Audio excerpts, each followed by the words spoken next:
नमस्कार विद्यार्थियों, आप सभी का स्वागत करते हैं प्रीवियस ईयर क्वेश्चन सीरीज में। आज हम पढ़ने जा रहे हैं धारा का ऊष्मीय प्रभाव, हीटिंग इफेक्ट ऑफ करंट। तो हीटिंग इफेक्ट ऑफ करंट की हम बात कर रहे हैं, ऊष्मीय प्रभाव। सबसे पहले अगर हम बात करें शुरुआती दौर में सब्जेक्ट के अंदर, तो हमारे पास में सबसे पहली बात है कि धारा, करंट जो है उसमें एक धारा होती है, वो होती है प्रत्यावर्ती धारा, जिसको हम अल्टरनेटिंग करंट या एसी करंट भी बोलते हैं। दूसरा होता है डायरेक्ट करंट, इसको हम बोलते हैं डिस्ट धारा या डीसी। अगर दोनों में से खतरनाक पूछी जाए तो ज़्यादा खतरनाक कौन सी है? प्रत्यावर्ती धारा एसी। हम बोल सकते हैं एसी तेसी कर सकती है। क्या कर सकती है? एसी तेसी। अब अगर हम बात करें तो ये जो डिस्ट धारा है, यह रासायनिक प्रभाव, केमिकल इफेक्ट दिखाती है।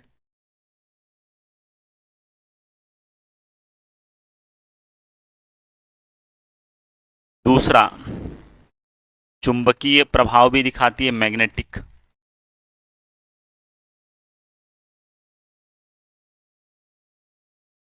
और तीसरी अगर हम बात करें तो ऊष्मीय प्रभाव भी दिखाती है, इसको हम हीटिंग इफेक्ट भी कहते हैं, और इसी के बारे में हम पढ़ने वाले हैं। और हमारा ये जो करंट है प्रत्यावर्ती धारा, ये केवल कौन सा प्रभाव दिखाता है? ऊष्मीय प्रभाव। इसको हम क्या बोलते हैं? Heating effect.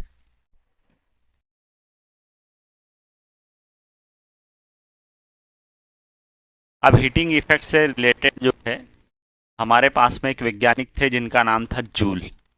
जूल नाम के वैज्ञानिक ने कुछ नियम दिए हैं, उन नियमों की हम बात कर लेते हैं, चैप्टर से रिलेटेड महत्वपूर्ण बातें। तो उन्होंने नियम दिया था कि जो तार होता है, जब उसमें धारा बहती है तो उसमें ऊष्मा उत्पन्न होती है। उत्पन्न ऊष्मा जो होती है वह उसके अंदर प्रवाहित धारा के वर्ग के समानुपाती होती है, उसके प्रतिरोध के समानुपाती होती है, उसमें बहने वाले समय के समानुपाती होती है। तो ये तीन बातें, आई वर्ग, आर और टी, समानुपाती के रिश्ते हैं। अब करें उत्पन्न ऊष्मा के बारे में, तो कार्य होता है, कार्य के कारण ही क्या उत्पन्न होती है? ऊष्मा। इसको हम W बराबर H से लिखते हैं। दोनों के सूत्र होते हैं, अगर हम बात करें तो पहला सूत्र होता है QV, दूसरा सूत्र H बराबर, Q की जगह रखा V, ये I, और Q की जगह रखा IT, तो ये सूत्र है। फिर H बराबर आगे बढ़ते हैं तो हमारे पास में I वर्ग RT बनता है ओम के नियम से, क्योंकि हमने V का मान रखा IR। फिर H बराबर देखते हैं तो V वर्ग T बटे R। तो ये मेरे पास में ऊष्मा या कार्य से संबंधित सूत्र होते हैं। फिर अगर हम बात करें तो शक्ति, शक्ति जो है कार्य बटे समय, वर्क अपॉन टाइम या एनर्जी अपॉन टाइम होता है, जिसको हम पावर बोलते हैं। ये जो फॉर्मूले लिखे हैं, जैसे पहला वाला formula Q V by T, ये पावर का हुआ। पी इक्वल टू, इसमें से वी आई, क्योंकि टी अपॉन में रहेगा, टी से टी कैंसिल हो जाएगा, P equal to I square R, और P equals to V square by R. कुछ सूत्र है इस चैप्टर को समझने और इसके सवालों को हल करने के लिए। पी मतलब पावर, पावर मतलब शक्ति है, और एच मतलब ऊष्मा है।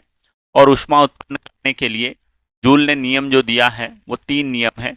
उत्पन्न ऊष्मा धारा के वर्ग के समानुपाती, directly proportional to square of the current, directly proportional to resistance, and directly proportional to time. ये अरे गड़बड़, एच और ये एच, और इसी पर बेस्ड जो है हमारा आने वाला चैप्टर जो है उसके न्यूमेरिकल हम सॉल्व करने वाले। तो शुरू करते हैं।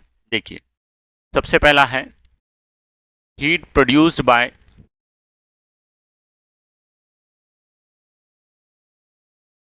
heat produced by 210 watt. Watt is the unit of power. Bulb in 5 minutes. 210 वाट वाले बल्ब से 5 मिनट में कितने कैलोरी ऊष्मा उत्पन्न होती है। ठीक है, देखिए कितना सरल है। सबसे पहले तो वाट दिया है, मतलब अगर हम बात करें तो पावर देकर रखी है। पावर P से डिनोट करते हैं, P इक्वल्स टू कितना दिया है 210 वाट। दूसरा टाइम दिया है, पर टाइम 5 मिनट है, पर मुझे मिनट नहीं सेकंड चाहिए। तो T इक्वल्स टू 5 इंटू 60, 60 से गुणा किया तो वो सेकेंड में बदल गया, ये टाइम हो गया। मुझसे क्या पूछा है, हीट। तो हीट कितनी प्रोड्यूस हुई है, H। अगर आप देखें तो पुरानी स्लाइड में ही हमारे पास में ये फॉर्मूला है।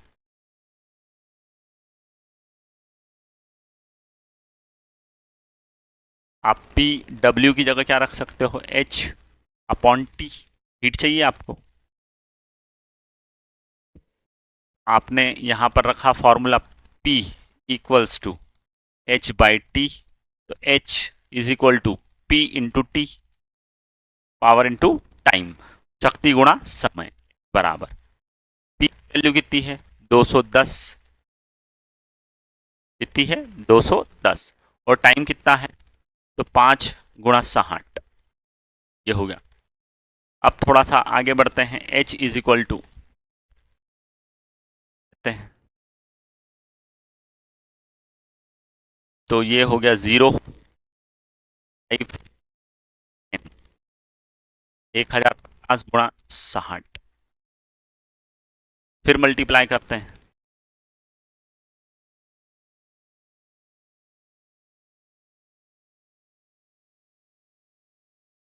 0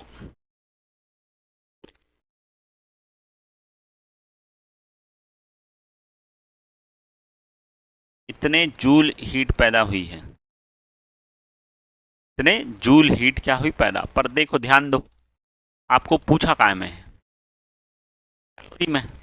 तो आप आंसर तो सी लगा सकते हैं, पर सी आंसर लगाते से ही गड़बड़ शुरू हो जाएगी। तो आपको ध्यान देना है कि जब भी आपसे एनर्जी काय में पूछी कैलोरी में और आंसर आपका काय में आएगा जूल में, तो आपको कुछ भी नहीं करना है। जो जो जूल वाली वैल्यू है 63000, इसको 4.1 से डिवाइड कर दो। 4.1 मैं आपको याद दिलाता हूं, W इक्वल्स टू होता है JH। तो W को डिवाइड करोगे J से, और H मतलब आपको वैल्यू मिलने वाली है कैलोरी में, और ये जो W है ये जूल में है, और ये जो J है इसकी वैल्यू होती है 4.19। अब 4.1 रखें, इसको इजीली कैलकुलेट करेंगे, ये डेसिमल हटाया ये जीरो लगा, है ना। यहाँ से इसको हम कैंसिल आउट करेंगे तो हमारे पास आएगा, इजीली आंसर आएगा। अब देखिए 4.19 है, इसको अप्रॉक्सीमेटली कितना मान लेते हैं 4.2। तो अब अगर आप मेरी बात समझ गए तो मैं आपको एक बढ़िया वाली टेक्निक बताता हूँ। अगर आपको पहले से ही पता है कि आंसर काय में पूछा है, कैलोरी में, और आप जानते हैं कि आपका आंसर इस तरह से कैलकुलेट करेंगे तो किस में आएगा, जूल में, और जूल को अगर कैलोरी में बदलना हो तो आपको 4.2 से क्या करना पड़ेगा, डिवाइड।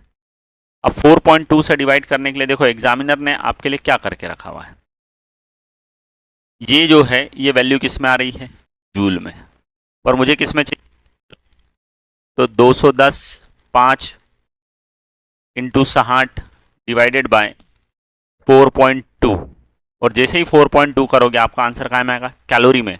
और एग्जामिनर देखो आपको इस तरह से प्रोवाइड कर रहा है कि आप जल्दी से कैलकुलेशन कर सको। ये डेसिमल यहाँ से हटाया, दशमलव हटाया तो ये शून्य लग गया, ये हो गया मेरे पास में 21, एक बार 10, ये कितनी बार कटा, 2 बार। अब ये 2 से इस 600 को कितनी बार, 300 बार। अब देखिए 5 दिया 15, ये 15 हो गया, 2 जीरो यहाँ थे, एक यहाँ था, जूल नहीं कैलोरी। ये है मेरा एक वाला आंसर, 15,000 कैलोरी, और अगर जूल में आता तो जूल में कौन सा है, सी वाला है। तो एक साथ मैंने दो बातें आपको बताई है। परीक्षा में इस प्रश्न के आने की संभावनाएं बढ़ती है। अगला प्रश्न देखते हैं, दो विद्युत बल्ब जिनके प्रतिरोध 1:3 है। 2 electric bulb whose resistance are 1:3 ratio are connected in series में लगे हुए हैं। नियत वोल्टता, वोल्टेज नियत है, श्रेणी क्रम में जोड़े हैं। इन बल्बों में व्यय शक्ति का अनुपात होगा। कांस्टेंट वोल्टेज है। Source of the power, power के बारे में, पावर का रेशो पूछा हुआ है। Power dissipated in them have the ratio, किस रेशो में पावर जाएगा। अब देखो पावर के हमारे पास में फॉर्मूले हैं P equals to W/T, P equals to BI, P equals to I²R, P equals to, एक और है P इक्वल्स टू QV/T और ये है B²/R। अब ये मेरे पास में फॉर्मूले है। मुझे क्या दिया है, रेजिस्टेंस का रेशो R1/R2, प्रतिरोधों का अनुपात दिया है 1:3 और मुझे किसका अनुपात पूछा है, शक्ति का, P1/P2। अब खास बात क्या है कि इनमें से कौन सा लगाना है, तो मुझे वह लगाना है जिसमें कोई कांस्टेंट क्वांटिटी हो। तो मुझे पता चला कि क्वेश्चन के अंदर ही देकर रखा है कि वोल्टेज इज कांस्टेंट, विभव नियत है, तो विभव वाला सूत्र लगाऊंगा। बोले सर इसमें भी तो विभव है, वोल्टेज है, पर बच्चों इसमें वोल्टेज के साथ में कौन है, करंट है, और मुझे करंट की इंफॉर्मेशन नहीं है, इसलिए मेरे लिए ये फॉर्मूला रहेगा। अब इस फॉर्मूले को अगर मैं देखता हूं तो P और R के बीच में रिलेशन कैसा है, इनवर्स। तो इक्वल्स टू V²/R, V है कांस्टेंट, कांस्टेंट हटाएंगे, प्रोपोर्शनल लगाएंगे 1/R, P1/P2 is equal to R2/R1। तो P1/P2, R2 की वैल्यू कितनी हो गई है मेरे पास में 3 और इसकी वैल्यू कितनी है 1, तो मेरे पास में आंसर हो जाएगा 3:1। तो पावर डिसिपेटेड टू 1, तो करेक्ट आंसर कौन सा हो गया, डी वाला। अब ये अगर हम पढ़ें तब आता है 3:1, पर अब खास बात क्या है वो मैं आपको बताता हूं कि मेरे पास में कौन सा क्रम लगा है, श्रेणी क्रम, जिसको हम क्या बोलते हैं, सीरीज। अब जब भी क्वेश्चन आए सीरीज का आए, इसका मतलब क्या है, देखिए ध्यान दीजिएगा, पढ़ाने के टाइम पर बोले वोल्टेज कांस्टेंट है, वो बोल रहे हैं कि आपके पास में एक एलिमेंट ये है और दूसरा एलिमेंट ये है, और इन दोनों को हमने एक नियत या कांस्टेंट वोल्टेज पर लगा दिया है ऐसा। तो कई बार बच्चा गड़बड़ कर देता है। अब इस तरह से जब लगा रहता है तो पूरा सोर्स जो है वो कांस्टेंट वोल्टेज पर है, दोनों सीरीज में है, तो इन दोनों के अंदर से जाने वाला करंट क्या रहेगा, सेम। और जब करंट सेम रहेगा तो फिर मुझे ये वाला फॉर्मूला इस्तेमाल करना पड़ेगा, P equals to I²R, P equal to I²R, और दोनों के लिए करंट की वैल्यू क्या रह गई, कांस्टेंट रह गई। तो इस कंडीशन में अगर मैं देखूं तो मेरे पास में P is directly proportional to क्या होगा, R, तो P1/P2 equals to R2/R1, sorry R1/R2, ये डायरेक्ट रिलेशन है, सीधा रिश्ता है जिसको हम बोलते हैं। तो यहाँ पर R1 की वैल्यू कितनी है 1 और इसकी 3, तो हमारा P1:P2 बराबर कितना आएगा 1:3, 1:3। तो ये कौन सा ऑप्शन है, सी। अब बच्चा बोल भी सकता सर तो हम कंफ्यूज हो गए, अरे कंफ्यूज बिल्कुल नहीं होना है, आपको केवल इतना ध्यान रखना है कि अगर सीरीज में लगा है, दोनों कैसे लगे हैं, सीरीज में, तो आपका आंसर क्या है 1:3। और अगली बार यही क्वेश्चन घूम कर आता है और आपके लिए आता है कि भाई समांतर में लगे, पैरेलल में लगे, तो फिर आंसर आपको चेंज करना पड़ जाएगा। 3:1 बहुत बारीक है, कई बार बच्चा इस चीज पर ध्यान नहीं दे पाता है। तो जब ये वाला फॉर्मूला कब लगेगा, ये वाला फॉर्मूला तब एप्लीकेबल है जब क्या है, सीरीज, श्रेणी क्रम की बात। और ये वाला फॉर्मूला कब लगेगा, जब होगा समांतर क्रम में, इसको हम बोलते हैं पैरेलल। अब क्वेश्चन जो है उसमें सीरीज दिया हुआ है, सीरीज मतलब ये वाला लगेगा और ये वाला लगेगा, तो उसके अकॉर्डिंग आंसर कौन सा हो गया 1:3, 1:3। तो इस क्वेश्चन का सही आंसर डी ना आ रहा है, सी। तो एक क्वेश्चन में ही दो क्वेश्चन मैंने आपको फिर से क्लियर किए हैं, जरूर जरूर ध्यान देना। परीक्षा में या तो सीरीज आएगा या पैरेलल आएगा, श्रेणी क्रम आएगा या समांतर क्रम। तो ये श्रेणी समांतर का एक साथ एक ही क्वेश्चन में दो क्वेश्चन करने के बाद आगे बढ़ते हैं। प्रत्यावर्ती धारा effect alternating current, which of the following, AC जो है, एसी कौन सा इफेक्ट शो करता है? अभी थोड़ी देर पहले स्टार्टिंग में कहा था कि एसी जो है वो हीटिंग इफेक्ट या ऊष्मीय प्रभाव दिखाता है, चुंबकीय या रासायनिक प्रभाव एसी दिखाता नहीं है। अगर इसी प्रश्न को हम देखें, अल्टरनेटिंग की जगह एसी की जगह डीसी दिष्ट धारा लिखा हुआ होता तो फिर हमको आंसर क्या लगाना पड़ता? उपरोक्त सभी। तो फिर से एक बार एक ही प्रश्न में दो प्रश्नों का हल करने के बाद आगे बढ़ते हैं। 100 वाट 100 वाट पी शक्ति, 100 वाट 220 वोल्ट, 200 वोल्ट पावर वोल्टेज के बल्ब को 110 के सोर्स स्रोत जो है वो 110 का जोड़ा जाता है तो पावर की कितनी खपत होगी? अब देखो, जब भी इस तरह का सवाल आए तो हम भी जानते हैं कि हमारे घरों में वोल्टेज कम होता है। जब वोल्टेज कम होता है तो बल्ब की चमक कम हो जाती है, पंखा भी धीरे घूमने लगता है। बस उसी पर बेस्ड हम मान लेते हैं।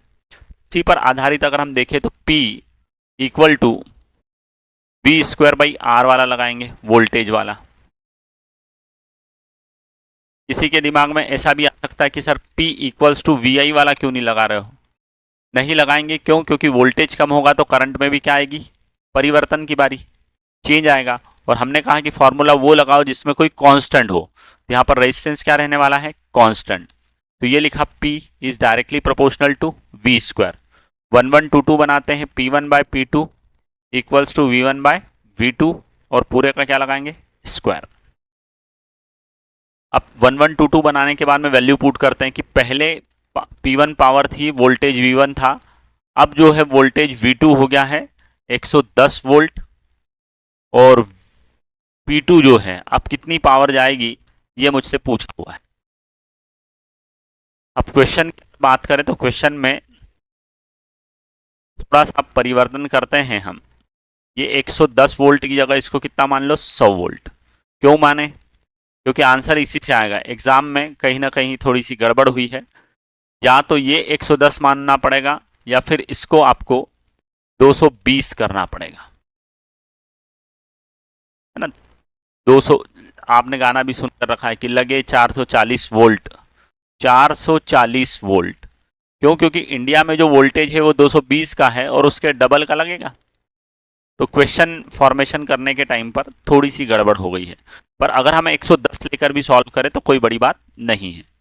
देखिए 110 के साथ ही हम तो आगे बढ़ेंगे। तो हमारे पास में पहली पावर कितनी थी? 100। बाद की कैलकुलेट करना है। पहले वोल्टेज कितना था? 200। और अब वोल्टेज कितना है? तो अब वोल्टेज हो गया है 110, लगाऊंगा स्क्वायर, 0 से 0 कट गया, ठीक है। अब ये P2, तो P2 अगर कैलकुलेट करना है तो P2 इधर गया, ये 100 इधर आया, 100 और ये 11, 11 को कितनी बार लिखना पड़ेगा? 2 बार, क्योंकि स्क्वायर है। ये 20 आ गया, कितनी बार? 2 बार। 0 0 कैंसिल। 11 इंटू 11 121 और 2 2 4। P2 इक्वल्स टू 3, फिर 0 30.25 वाट आएगा, 30 के अप्रॉक्स। और 30 आप देखो ऑप्शन में है ही नहीं। पर जैसे ही आप क्वेश्चन में इसको 100 करेंगे तो आप देखिए फटाफट आएगा। 100 डिवाइडेड बाई P2, ये हुआ 200, ये हुआ 100 और पूरे का क्या लगाएंगे? स्क्वायर। ये कितनी टाइम्स कैंसिल हुआ? 2 टाइम्स, 2 का स्क्वायर 4, ये P2 और ये 4 और ये बाई में 1। P2 equal to 100 divided by 4, P2 equal to 25 watt. और एग्जाम में आंसर भी कौन सा दिया हुआ है? 25 वाट। हम बोल सकते हैं कि इसके अप्रॉक्सीमेटली वाला है, पर अगर आपको करेक्ट आंसर चाहिए तो डाटा में थोड़ा सा क्या करना पड़ेगा? चेंज। अगले क्वेश्चन की तरफ बढ़ते हैं। प्रतिरोध और समय को स्थिर रखते हुए resistance and time are constant, current conductor, current through the, ये सी यू है, current through the conductor is doubled, current को डबल कर दिया है। देन द हीट प्रोड्यूस्ड, प्रतिरोध और समय को स्थिर रखते हुए अगर आपने धारा या करंट के मान को दुगना कर दिया तो उत्पन्न ऊष्मा का क्या होगा। देखिए हमने अभी अभी सूत्र भी पढ़े हैं, H बराबर आई स्क्वायर आर टी, इन दोनों को नियत किया तो H proportional to I square, H1 बटे H2 बराबर I1 बटे I2, और उसका भी क्या है स्क्वायर। पहले हीट कितनी प्रोड्यूस हुई H इनिशियली प्रारंभ में, H2 बाद में निकालना है। पहले करंट कितना था I, और अब क्या हो गया डबल, डबल मतलब 2, स्क्वायर 2 से 2 कैंसल, 2 का स्क्वायर 4, तो H upon H2 is equal to 1/4, H2 is equal to 4H, 4H मतलब कितने गुना हो गई, पहले H थी अब उसमें 4 से क्या हो रहा है मल्टीप्लाई, मतलब 4 गुना, पहले H थी उसमें अब 4 से क्या कर रहे हैं गुणा कर रहे हैं, तो 4 गुना हो गई है ना। तो ये बात आपको ध्यान रखना है, बिकम्स 8 बिकम्स 4, आर मान से 8 गुना 4 गुना, तो सही उत्तर कौन सा हो गया 4 गुना वाला। अगले प्रश्न की तरफ बढ़ते हैं। एक विद्युत इस्त्री, देखो भाई इस्त्री ओ इस्त्री इलेक्ट्रिक आयरन है जिस पर 220 वोल्ट 440 वॉट लिखा है। आप जानते ही 220 वोल्ट 440 वॉट चिन्हित किया गया है। यह कितनी धारा लेती है, भाई करंट पूछ लिया हमसे, what current does it take and what is the its hot resistance, उसका क्या हमसे पूछा है, रेजिस्टेंस भी पूछा हुआ है ना। और इसके गर्म प्रतिरोध क्या है, प्रतिरोध मतलब रेजिस्टेंस पूछा है। और 2 रुपए प्रति यूनिट के हिसाब से 30 मिनट के लिए इस्तेमाल करने पर साप्ताहिक लागत क्या होगी, एक हफ्ते की लागत।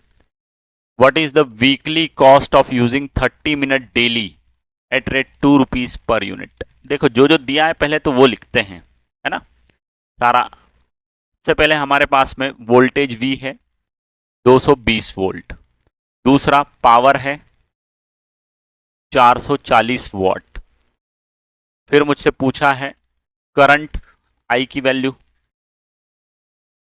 दूसरा मुझसे पूछा रेजिस्टेंस R की वैल्यू, फिर कहा है मुझे कि हफ्ते में 30 मिनट इस्तेमाल होता है, एक दिन में कितने मिनट 30 मिनट, और टोटल टाइम अगर देखें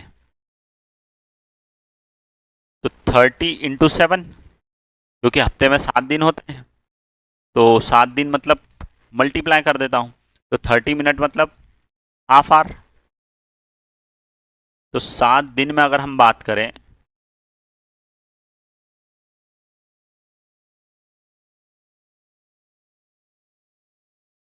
तीस मिनट, और आप सभी जानते हैं 30 मिनट मतलब आधा घंटा होता है, हाफ आवर। अब टाइम देखें तो हमारे पास में आधा घंटा रोज है, कितने दिनों तक है 7 दिनों तक, मतलब एक हफ्ते में हमारी आयरन इस्त्री कितने टाइम तक चलेगी 3.5 घंटे तक। और पर यूनिट, एक यूनिट कितने का है 2 रुपए का, तो हमसे इलेक्ट्रिसिटी बिल, बिजली बिल भी पूछा है कि कितना आएगा इलेक्ट्रिसिटी बिल। ये शुरू करते हैं, सबसे पहले मुझे क्या निकालना है करंट, तो पावर के फॉर्मूले देखिए यहाँ पर है मेरे पास power P equals to W/T, कम से कम 10 बार लिख रहा हूँ, P equals to VI, P equals to QV/T, P equals to V square by R, और P equals to I square R, इतने फॉर्मूले पावर के। अब देखो पावर है, वोल्टेज है और करंट चाहिए, power voltage current, power voltage current इसमें आ गया, शक्ति विभव और धारा। तो मैं पहला जो इसने क्वेश्चन पूछ सॉल्व कर देता हूं। पहला P इक्वल्स टू VI, आई की वैल्यू, तो बोले P बाय वी। चलो P कितना है, तो P है मेरे पास में 440 वोल्ट, P पावर 440 वॉट, और ये 220, 0 0 कैंसिल, करंट हो गया है 22 से 44 2 एम्पियर। ये पहला आंसर आ गया 2 एम्पियर, और वो मुझे कौन सा ऑप्शन में दिख गया, डी में। तो मेरा करेक्ट आंसर यहीं से पता चल गया डी, बाकी सॉल्व करने की ज़रूरत नहीं है। फिर भी मैं आपको करके बताऊंगा। आर चाहिए, आर चाहिए तो आप कौन सा फॉर्मूला लगाएंगे, P इक्वल्स टू कोई सा भी लगा लो, V स्क्वायर बाई आर लगा लो, तो आर इधर गया तो V स्क्वायर बाई P। तो आर V की वैल्यू कितनी है 220, 220 इंटू 220, और पावर कितना है 440। ये कितनी बार कैंसिल हुआ, 2 बार। ये 22, 2 से कितनी बार 11 बार, ये 110। तो रेजिस्टेंस कितना हो गया 110 ओम। ये दूसरे वाले का आंसर। तीसरा, कितना बिल पूछा है। देखो बिल कितना आएगा, इस बात को हम कैलकुलेट करना चाहें तो सबसे पहले हमको कैलकुलेट करना पड़ेगा नंबर ऑफ यूनिट, कि कितनी यूनिट बन रही है। तो नंबर ऑफ यूनिट कैलकुलेट करने का सूत्र होता है पावर, वो भी काय में लिखो, वॉट में,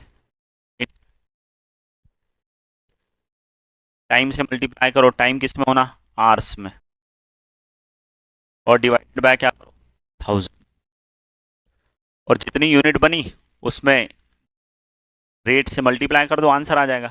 तो नंबर ऑफ यूनिट 440 वाट का पावर है, इनटू टाइम 3.5 घंटे हैं, और 1000 से क्या करेंगे डिवाइड, 0 से 0 कैंसल, ये वाला डेसिमल हटाया, ये यहाँ पर फिर 0 आ गया, तो ये 1000 फिर से है। इन दोनों का मल्टीप्लाई करते हैं, 35 4 जा 140, 35 के 140 होता है, ये 0 लगाया तो मेरे हाथ में, फिर वही 140 हुआ, 14 जोड़े तो 154 होते हैं।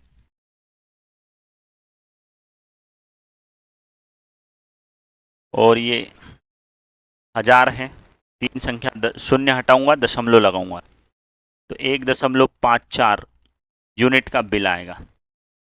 और मुझे 1 यूनिट के कितने रुपए देना है 2, तो इतने यूनिट में मैंने 2 से मल्टीप्लाई कर दिया, 4 दूनी 8, 10 का शून्य, 2 और 3, 3.08 का बिल आएगा। इसलिए सही आंसर कौन सा होगा, डी वाला। पर इतना सॉल्व करने की आवश्यकता नहीं पड़ती एग्जाम में, एक भी ऑप्शन अपना क्लिक हो जाता है तो आंसर आ जाता है। पर मैंने आपको पूरा सॉल्व करके बताया। एक ही क्वेश्चन में कितने क्वेश्चन यहाँ पर है 3। चलो अगले प्रश्न की तरफ बढ़ते हैं।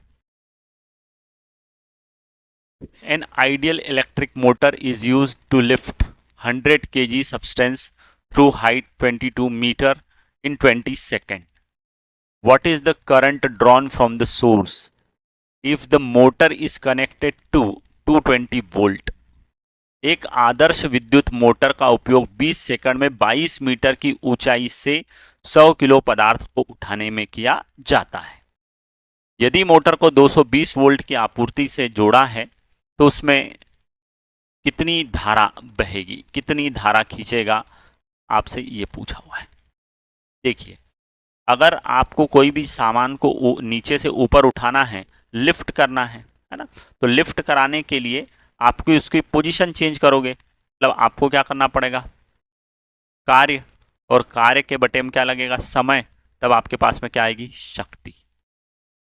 P equals to W/T basic फॉर्मूले से चलते हैं। क्वेश्चन में दिया क्या क्या है वो लिख लेते हैं एक बार दिया है मास, द्रव्यमान दिया है कितने किलो 100 kg, कितनी हाइट तक उठाना है 22 मीटर तक उठाना है, कितने टाइम में उठाना है, टाइम भी दिया है 20 सेकंड, जी की वैल्यू भी देकर रखी है 10 मीटर पर सेकंड, वोल्टेज भी देकर रखा है कितना है 220 वोल्ट, और मुझसे पूछा क्या है कि करंट आई धारा कितनी होगी। तो मैंने पावर का एक फॉर्मूला याद किया जिसमें लिखा था VI, W कार्य, कार्य मतलब ऊर्जा, ऊर्जा मतलब स्थितिज ऊर्जा mgh बटे में T। अब मुझे कैलकुलेट ही क्या करना है, केवल I ही तो कैलकुलेट करना है, बाकी सब चीज़ें तो है। तो ये I equals to mgh v into T, ये हो गया। I इक्वल्स टू m की वैल्यू ये है मेरे पास 100, g की वैल्यू 10, h की वैल्यू 22, फिर वोल्टेज, वोल्टेज कितना है 220 वोल्ट, और टाइम कितना दिया है 20 सेकंड। ये सारी चीज़ें हैं, यहाँ से उठाकर वहाँ रखिए, सॉल्व कर देते हैं। देखो ये वाले जीरो से ये वाला जीरो तो कैंसल, ये 22 से ये 22 भी कैंसल, ये जीरो से ये जीरो भी, बचा क्या अपने पास 5 ampere. 5 ampere is the value of current in the circuit. 5 ampere की धारा बहने वाली है। चलो अगले क्वेश्चन की तरफ बढ़ते हैं। इफ द 3 पिन प्लग, एक विद्युत इस्त्री के लिए 3 पिन प्लग होता है, आपने भी देखा होगा।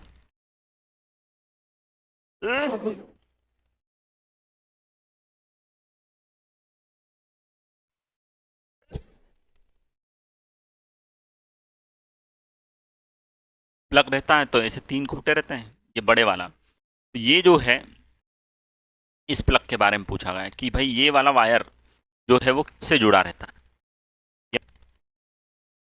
से एक वायर आ रहा है, एक यहाँ से आ रहा है और एक यहाँ से, साथ ही रहते हैं।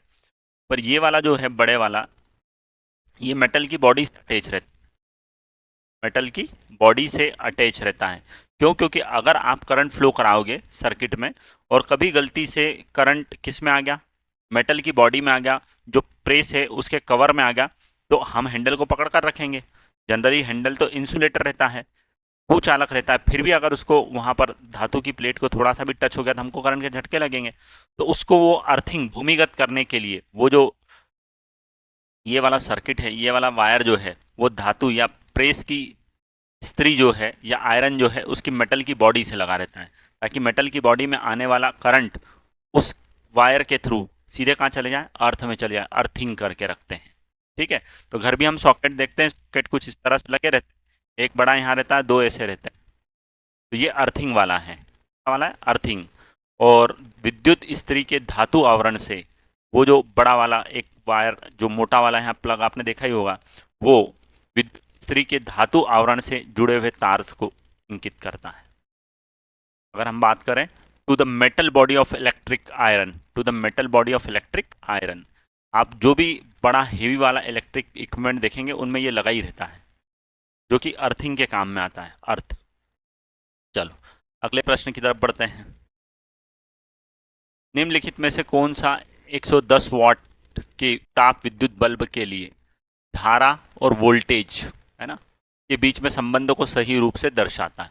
विच one of the following graph best representation the current, current I और voltage V relation for 100 watt. देखो पी का फॉर्मूला है वी, और वी के साथ में क्या लगेगा, आई, पी और वी लगेगा इस तरह से। तो अब अगर हम देखें तो P equals to V I वाला लग रहा है। वोल्टेज और करंट के बीच में रिलेशन अगर देखते हैं, वोल्टेज इन्होंने क्या, वॉट पावर क्या करके रखी है, फिक्स करके रखी है। तो V और I के बीच में रिलेशन कुछ इस तरह से आएगा।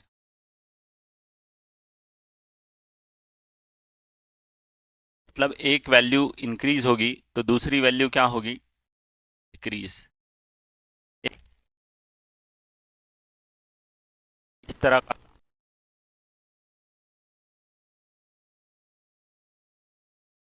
एक बढ़ रहा है तो दूसरा घट रहा है, ये आपको ध्यान देना चाहिए। तो इस समय अगर आप देखेंगे तो आपको इस तरह का ग्राफ कितना मिल रहा है, फोर्थ वाले में। फोर्थ वाला कहाँ पर लगा है, सी में, इसलिए इसका करेक्ट आंसर कौन सा आ जाए, सी वाला। ये आपको ध्यान देना है। वो 100 वॉट के ताप विद्युत बल्ब के लिए धारा और वोल्टेज, तो P का फॉर्मूला होता है VI, और V कांस्टेंट है तो ये अपॉन में आ जाएगा। तो V is equal to P by I, constant तो P proportional to 1/I, inverse. और जब इनवर्स रिलेशन रहता है तो ग्राफ कुछ इस तरह से रहता है। और ये वाला ग्राफ मुझे किस में दिख रहा है, डी में। डी मतलब चौथे वाले ग्राफ में, पर चौथा कौन से नंबर पर लिखा है, सी पर। तो करेक्ट आंसर कौन सा हो जाएगा? सी वाला। अगले प्रश्न की तरफ बढ़ते हैं। 2 ओम और 4 ओम के प्रतिरोध वाले दो प्रतिरोधक 12 वोल्ट के शक्ति स्रोत के साथ समांतर विन्यास में जोड़े गए हैं। ये देखिए समांतर 2 और 4। Two resistance having 2 ohm and 4 ohm resistance are connected in parallel. मैंने पहले भी कहा था पैरेलल है कि सीरीज, ये जरूर ध्यान देना है। डीसी पावर सोर्स 12 वोल्ट का है। The amount of energy dissipated per second in 4 ohm resistance. 4 ohm resistance में कितनी शक्ति निकलेगी ये पूछा है। तो देखिए 4 ओम प्रतिरोध में प्रति सेकंड ऊर्जा अपव्यय। प्रति सेकंड ऊर्जा अपव्यय मतलब क्या पूछ रहा है? शक्ति, पावर पूछ रहा है आपसे। तो मैं अगर देखूं तो मेरे पास में एक और ये दूसरा, ये दोनों लगे हैं। ये सोर्स इधर आ गया है। सोर्स कितने का है? ये 12 वोल्ट का है। ये कितना है? 2 ओम। और ये कितना है? 4 ओम। अब अगर हम बात करें तो पैरेलल या समांतर क्रम में विभव नियत रहता है। तो इसका भी विभव कितना हो गया? 12। और इसका भी विभव कितना हो गया? 12 वोल्ट। मुझे इसमें से निकलने वाली क्या चाहिए? पावर चाहिए। तो पावर का फॉर्मूला हम पहले से ही पढ़ चुके हैं, P इक्वल्स टू V²/R। ये क्यों लगाया?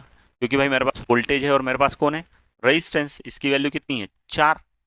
तो P इक्वल्स टू वोल्टेज कितना है, कितना दिया है? तो 4 में कितना हो गया? 3 इक्वल्स टू 36 वाट। और शक्ति कितने वाट हो गई? 36 वाट। ये अपने पास में आंसर। अगर मान लो 2 में पूछता तो आपको यहाँ पर केवल क्या करना है? 2 करना है। 2 से ये 12 कितनी बार कटता? 6 बार। 5×6 = 72। हमारा आंसर क्या हो जाता है? 72 वाट। और अभी हमको 4 में पूछा है। बड़ा सरल और प्यारा क्वेश्चन है। अगले क्वेश्चन की तरफ बढ़ते हैं। एक्सरे ट्यूब है, मेडिकल में काम आती है। Required 10 milli ampere current, MA मतलब milli ampere current at voltage 80 kilo volt voltage है। What is the amount of energy dissipated in 1 minute. एक चिकित्सा निदान के लिए उपयोग की जाने वाली विशिष्ट ट्यूब में 80 किलो वोल्ट के वोल्टेज पर इतनी मिली एम्पियर धारा दी जाती है, 1 मिनट में कितनी ऊर्जा व्यय होगी? ये पूछा है। 1 मिनट में ऊर्जा व्यय पूछा हुआ है। देखिए सबसे पहले तो मुझे क्या दिया है? वोल्टेज दिया 80 किलो वोल्ट, धारा दी है 10 मिली एम्पियर, और टाइम दिया है कितना? 1 मिनट मतलब 60 सेकेंड। डायरेक्ट लिख देता हूँ 60 सेकेंड। और मुझसे क्या पूछा? हीट, कितनी एनर्जी ऊर्जा लगेगी। तो देखो H का फॉर्मूला था VIT। अगर शुरुआत के फॉर्मूले ने याद कर लिए तो आपका काम ही बन जाएगा। H = VIT। अब H चाहिए, V की वैल्यू कितनी है? V है 80। गड़बड़ नहीं करना, किलो को 10⁻³ लिखना है। करंट कितना है? 10 मिली 10⁻⁵ और समय 60 सेकेंड। ये से ये तो क्या हो गए? कैंसल। ये प्लस का और ये माइनस का। 1 2 और 3 तो 0 है मेरे पास में। और 8 और 6, 8 30, 48 और 3 0। और आंसर काय में? जूल में। अब मेरे पास में इतना बड़ा आंसर तो है ही नहीं। हाँ पर 48 तो है, पर किलो के साथ में है। तो मैं इसको 1000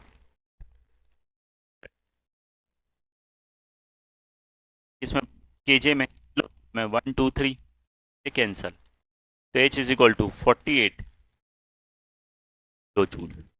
48 किलो जूल। तो सही आंसर कौन सा हो जाएगा? ए वाला।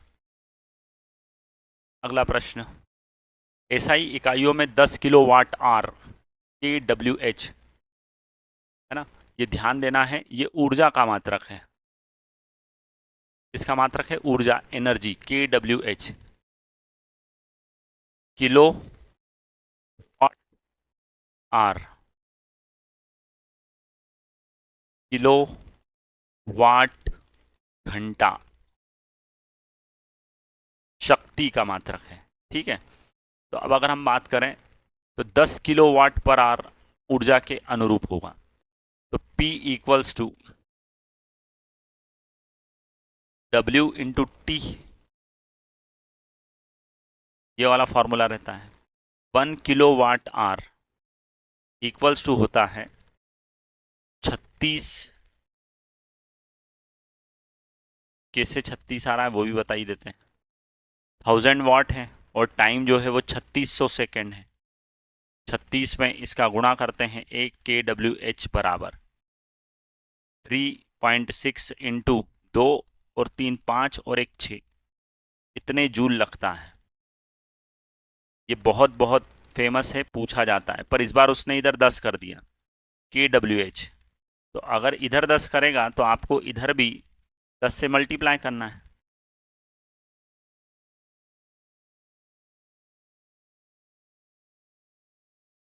अब मल्टीप्लाई करेंगे तो 3.6 तो आ ही रहा है, बस एक और पावर बढ़ जाएगी। तो 10 kWh equals to 3.6 into 10⁻7 joule. कितने जूल? 7 जूल। तो यही हमारा आंसर है जो कि सी ऑप्शन में रखा हुआ है। अगला प्रश्न है, tungsten is used electric bulb because. बिजली के बल्ब में टंगस्टन का प्रयोग किया जाता है। तो पहले भी हम बोल चुके हैं कि टंगस्टन मिश्र धातु है, उसका होता है उच्च गलनांक, हाई मेल्टिंग पॉइंट।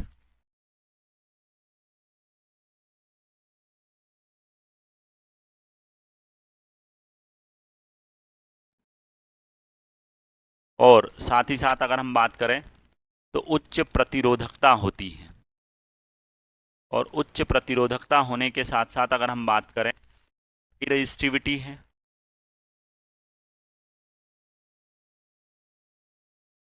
रेजिस्टिविटी जिसकी होती है उसका हाई रेजिस्टेंस भी होता है।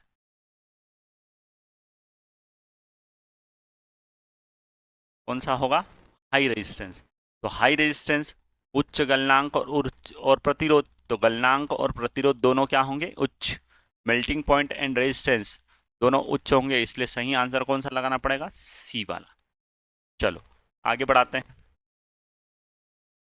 निम्न में से इसकी कार्यप्रणाली विद्युत के तापीय प्रभाव पर आधारित नहीं है। Working mechanism is not based thermal effect of electricity. Electric iron, जिसको हम प्रेस बोलते हैं, इस्त्री बोलते हैं, भाई ये तो ऊष्मीय प्रभाव पर ही आधारित है। इलेक्ट्रिक बेल, घंटी जो होती है, वो चुंबकीय प्रभाव, मैग्नेटिक इफेक्ट पर आधारित है। तो आंसर तो यही मिल गया, कोन नहीं है, तो हम क्या बताएंगे? बी वाला ऑप्शन। जबकि केतली, इलेक्ट्रिक केतली, आजकल गर्म पानी करने के लिए केतली आती है, वो भी हीटिंग इफेक्ट पर। फ्यूज तार, वो भी हीटिंग इफेक्ट पर ही बेस्ड होता है। अगला है 1 किलोवाट घंटा। ये लिखा 1 किलोवाट घंटा, किलोवाट आर, इसी को हमने अभी प्यार से थोड़ी देर पहले 1 kWh कहा था। और इसकी वैल्यू होती है 36, 3250, 3 3 6 हो गए, गड़बड़ हो जाएगी, 4 हैं, 3 2 5 5 शून्य, 36 के बाद 5 शून्य, और इसी को 3.6 इंटू 10⁻6 भी लिखते हैं। तो सही आंसर कौन सा मिला? डी वाला। बहुत आसान और सरल। अंतिम प्रश्न है, जूल के तापन नियम। Which of the following statement is not correct according to Joule's law. सबसे पहले शुरुआत में ही हमने कहा था कि जूल महाराज ने कहा है H is directly proportional to I² R और T, इससे अपना काम चल जाएगा। तो किसी प्रतिरोधक में उत्पन्न होने वाली ऊष्मा, उसमें समय के अनुक्रम, resistance is directly proportional to time, time और ये हीट प्रोड्यूस्ड, और दोनों के बीच में रिलेशन के साथ डायरेक्टली प्रोपोर्शनल। बिल्कुल सही बात है। तो पहला सेंटेंस तो सही है। हीट प्रोड्यूस्ड सेकेंड ऑप्शन में, डायरेक्टली प्रोपोर्शनल टू रेजिस्टेंस, ये बात भी सही है, ये डायरेक्टली प्रोपोर्शनल। हिंदी में किसी प्रतिरोधक में उत्पन्न होने वाली ऊष्मा विद्युत धारा और प्रतिरोध के अनुक्रमानुपाती होती है, ये भी सही है। किसी प्रतिरोधक तार में उत्पन्न होने वाली ऊष्मा प्रतिरोध में प्रवाहित होने वाली विद्युत धारा के वर्ग, बिल्कुल सही बात है, धारा के वर्ग के अनुक्रमानुपाती होती है। ये यहाँ पर heat produced directly proportional to square of the current, ये ए वाले में।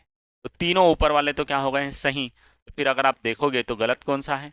केवल डी वाला मुझसे पूछा, स्टेटमेंट इज नॉट करेक्ट, गलत ढूंढना है, कौन सा कथन सही नहीं है। तो सही नहीं आंसर कौन सा आ गया, डी। पढ़े भी नहीं और आंसर लगा देंगे अब तो, क्योंकि 3 तो पढ़ चुके हैं हम। किसी प्रोधक तार में उत्पन्न होने वाली ऊष्मा विद्युत क्षेत्र की तीव्रता, विद्युत क्षेत्र की तीव्रता का तो कोई वर्णन ही नहीं है उसमें, इसलिए ये वाला कथन क्या हो गया, गलत। इलेक्ट्रिक फील्ड इंटेंसिटी से रिलेशन उसका है ही नहीं, इसलिए रॉन्ग सेंटेंस यही होगा, गलत बात यही हो गई, और यही हमारा क्या हो गया, उत्तर। तो इस तरह से अगर हम देखें तो हमारे पास में यह धारा का ऊष्मीय प्रभाव जो है वह समाप्त होता है। आप सभी को बहुत बहुत धन्यवाद।